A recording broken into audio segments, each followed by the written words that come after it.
Guys, welcome back to my channel পিয়ার গৃহিণী। আর এখন বাজে সকাল 8:30।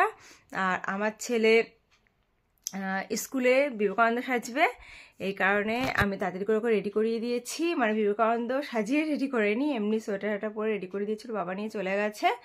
আর স্কুলে গিয়েও রেডি হবে। এতক্ষণ চলে এসছে, ম্যাডামরা হচ্ছে 8:30টার মধ্যে পাঠাতে একটু দেরি হয়ে গেছে। বাইরে প্রচণ্ড পরিমাণে কুয়াশা, আর এখন আমি রেডি হয়ে বেরোবো। কি কুয়াশা, এখনও রোদ ওঠেনি, কি পরিস্থিতি দেখো। আর তোমরা সবাই কেমন আছো? ঠান্ডায় আশা করি ভালোই আছে। দেখো কি প্রচণ্ড ঠান্ডা পড়েছে। এখন বেলা বাজে 9টা, এখনও রোদ ওঠেনি। আর আমার হাজব্যান্ড আমার ছেলেকে নিয়ে চলে গেছে, আর এখন আমি যাচ্ছি। আর আমার ছেলে স্কুলে আজকে 12ই জানুয়ারি স্বামী বিবেকানন্দের প্রোগ্রাম আছে, সেখানে আমার ছেলেকে শ্রীরামকৃষ্ণ সাজাবে। চলো তোমার সাথে ওখানে গিয়ে দেখা করছি স্কুলে গিয়ে।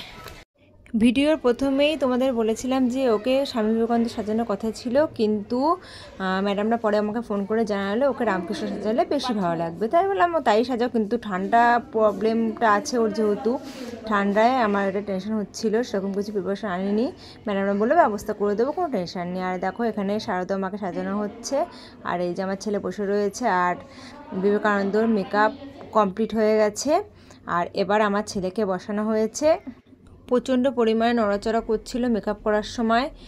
আর মেকআপ যে করাচ্ছে সেও বলছিল এত নড়ো না, এত নড়ো না। পেছনে আমি ও কিছুক্ষণ পর এতজন সবাই দুজনে মেকআপ করলো, তাদের কোনো প্রবলেম হয়নি। ওর ঘাড়ে ব্যথা লাগছে, ওর ঘাড় ব্যথা করছে, কত প্রবলেম হচ্ছে। আমি আবার ঘাড়ে একটা কাপড়ের ব্যবস্থা করে দিয়েছি দেখো।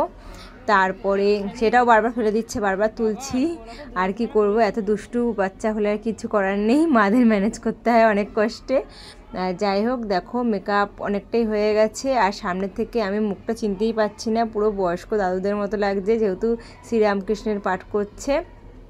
দাড়িগুলো লাগাচ্ছে, আর আমি তো ভাবছি ও খুলেই ফেলে দেবে হয়তো।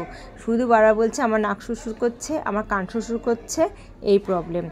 আর তোমাদের সাথে এবার ততক্ষণ একটু কথা বলিনি যে আমার ভিডিওগুলো কেমন লাগছে প্লিজ একটু জানিও। হ্যাঁ, আমার বড় ভিডিওগুলো ছাড়তে একটু লেট হয়ে যাচ্ছে অবশ্যই, তবুও আমি চেষ্টা করব এরপর থেকে কন্টিনিউ ভিডিওগুলো দেওয়ার।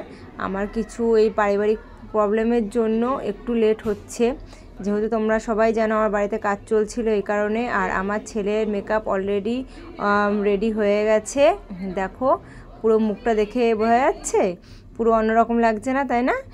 এবার চলো যেটা বলছিলাম, হ্যাঁ এবার আমি রেগুলারই ভিডিওগুলো দেওয়ার চেষ্টা করব, কেননা বড় ভিডিওগুলো আমার একটু কম দেওয়া হচ্ছে, সেটা আমি নিজেও রিয়েলাইজ করতে পারছি। আর মাঝে মাঝে শর্টসগুলো একটু কম দিচ্ছি।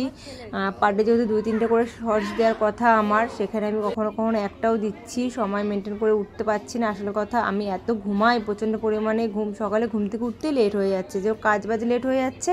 আর এগুলোর পেছনে সময় একটু কম দিতে পারছি। আমি চেষ্টা করব তোমাদেরকে রেগুলারলি ভিডিও দেওয়ার, শর্টস দেওয়ার, আর অনেক কিছুই করব, দেখবে তোমরা সব কিছুই। আর দেখো এবার আমার ছেলে রেডি হয়ে গেছে, সারদা দেবী রেডি হয়ে গেছে, আর এবার বিবেকানন্দ রেডি হচ্ছে। রেডি হলেই র্যালি বেরিয়ে যাবে। এবার সবাই ম্যাডামরা মালা পরিয়ে প্রণাম করছে সবাইকে। এবার কেমন লাগে না বলো, বাচ্চা মানুষ, এবার অবশ্যই বাচ্চাদের মধ্যেই ভগবান থাকে, তবুও একটু কেমন লাগে, ম্যাডামরা প্রণাম করছে। এবার র্যালি বেরোবে, প্রচণ্ড লেট হয়ে গেছে, 10টার সময় বেরোনোর কথা ছিল, সেখানে 11টা 11:30 বেজে গেছে। আর সব বাচ্চারা নিয়ে বসে রয়েছে, মায়েরা প্রচণ্ড রেগে গেছে, কিছু করার নেই। ঠান্ডা যেহেতু সবাই আসতে লেট করেছে, আর লেট করলে সবাই না আসলে তো র্যালি বেরোবে না, তাই না? এবার যারা যারা রাগ করছে তাদেরও বোঝা উচিত যে তারা দেরি করে এসছে। যাই হোক দেখো এবার আমাদের র্যালি বেরিয়ে গেছে।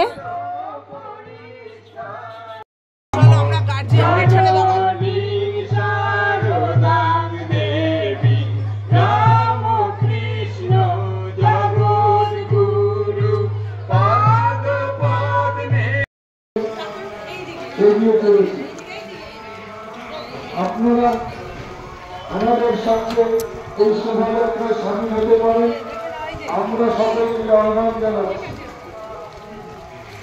আর আমাদের যুবপুরুষ শ্রী শ্রী স্বামী বিবেকানন্দ 162। প্রায় 1-1.5 ঘন্টা হয়ে গেল আমরা ঘোরাঘুরি করছি, কিন্তু আশ্চর্য ব্যাপার যে স্বামী বিবেকানন্দ আর আমার ছেলে শ্রীরামকৃষ্ণ এই দুজনে একটু নড়াচড়া করেনি, যে তার অপোজিট পুরো উল্টো যেহেতু। আর সারদা দেবী যে হয়েছে তাকে আমি পার্সোনালি চিনি না, তাকে যতটুকু দেখেছি শান্ত স্বভাবের, কিন্তু আমি ওদের দুজনকে দেখে আশ্চর্য হয়ে গেছি। একটু নড়াচড়া নেই, যেরকম বলেছিলাম সেরকমভাবে সেম টু সেম বসে আছে। তোমরা দেখো ভিডিওতে, মানে এগুলো হয়তো ম্যাডামরা বলছিল ভগবানের আশীর্বাদ, হতেই পারে ভগবানের আশীর্বাদ, তাই না?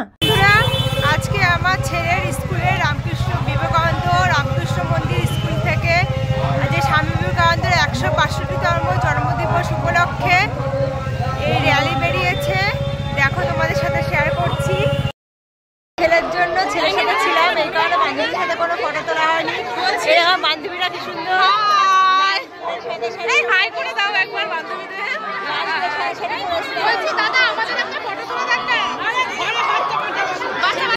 দেখো শিল্পী আমার ছেলের সাথে সেলফি তুলতে ব্যস্ত রয়েছে, আর এখানে মেকআপ রুমে এসে ওদের মেকআপগুলো তুলছি।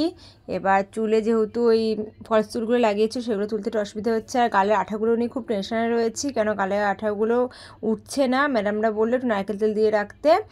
আর চলো আজকের ভিডিওটা আর বেশিক্ষণ কন্টিনিউ করবো না, কারণ বাড়িতে গিয়ে প্রচুর কাজ, 12:30 বেজে গেছে। এখানেই দুপুরে এক জায়গায় যাওয়ার কথা আছে, এই কারণে আর ভিডিওটা আজকে কন্টিনিউ করবো না। আজকের ভিডিওটা এইটুকুই, আর কেমন লাগছে অবশ্যই জানিও তোমরা। আর যারা আমাকে সাবস্ক্রাইব করে পাশে থাকছো তাদেরকে অনেক অনেক থ্যাঙ্কস। চলো টাটা।